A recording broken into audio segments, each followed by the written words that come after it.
So I just put up a video the other day where I replaced the hoses are on this guy and some hoses here and down below to the secret hose as well. And I don't think this factored in all that much for what I was dealing with, given how it looked. I think this guy was the big issue, which will probably commonly be the issue. And I think this side of this guy run the Schrader valve all the way down, possibly. This whole hose as a preformed thing is about a 20-inch perfectly routed. It's about 22. Probably go with 24 when you're running it, cut it where you need to. But yeah, I've worked on a dozen of these cars plus, and they all get evap leaks in different places. But think about how much heat is around here and how much stress these parts get when they're knocked around for various things. And you know, this guy here, he's not going to leak between the air box and the VSV, but it could leak here. So those are going to be your go-tos.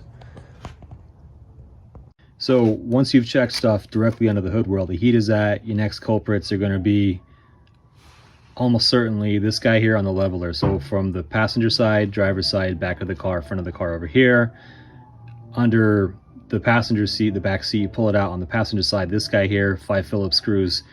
Carefully pull this thing out. Try not to break up your resistor on your leveler. You'll get a bad fuel indicator.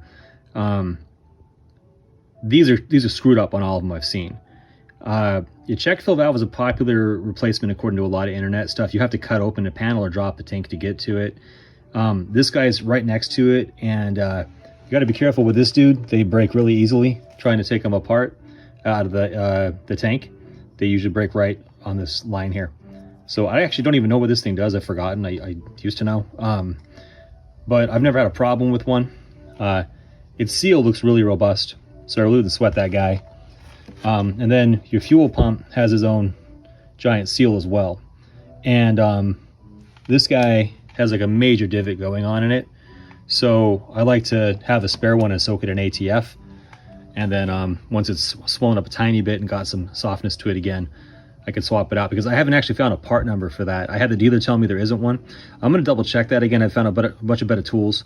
I know the part number for this. I'll put that in the description. I still don't know the part number for this the other day. I'll put that in the description.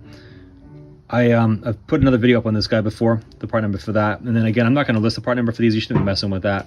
This hose runs down and below, like kind of parallel to the where the axle back meets the mid pipe. And then it shoots over to the vapor canister. And this guy can get melted if you have a big gap or a big exhaust leak where your lead donut is. So, you know, you got to kind of look at the car, see what's going on with it, determine like what is the pattern of issues. Like, for example, has it always had, as long as you've had it, a p0440 or 42 or 456, or has it been like after a certain thing? You know, like for example, in mine, I think I had a slow 440 here and there, but then I did some work on a thermostat O-ring and thermostat replacement, and I bumped some hoses by the VSV by the intake, where the filter is, the airbox. And so like in my case, that probably took me from like, you know, infrequent issue to a frequent issue. So actually, I guess to the point of what I said in another video a minute ago, it can be a bunch of slow leaks, right? And there's a certain threshold, like it could take a certain amount of vacuum leak, but once like that duty cycle, the green VSV that's over by the kind of the brake cylinder, once that guy starts to not be able to duty cycle enough to keep up with the vacuum demand of the system, you're going to start throwing codes. And that might be, you know, leak here, leak there kind of thing, or it might be like one large leak, like you've unluckily, you know, screwed up and put a hole in your gas tank through some kind of, you know, unlucky crap. So this guy for the leveler, I pulled apart an 01, an 03, and an 05 today at LKQ. This is from an 03, and you can see like this is really dry. It feels dry. It feels like almost plastic. You can see those cracks there. And I left the 01 with a guy that works there for him to check out, just as a reference of how cracked and dry it was.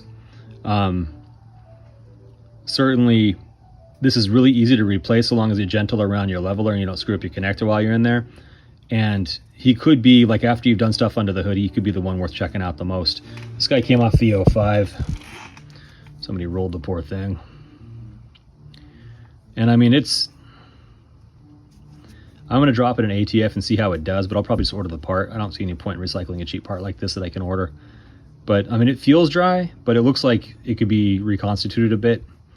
I don't see any major cracks on it. The 01 and the 03 are looking pretty dowdy. So yeah, there's that. Good luck to you.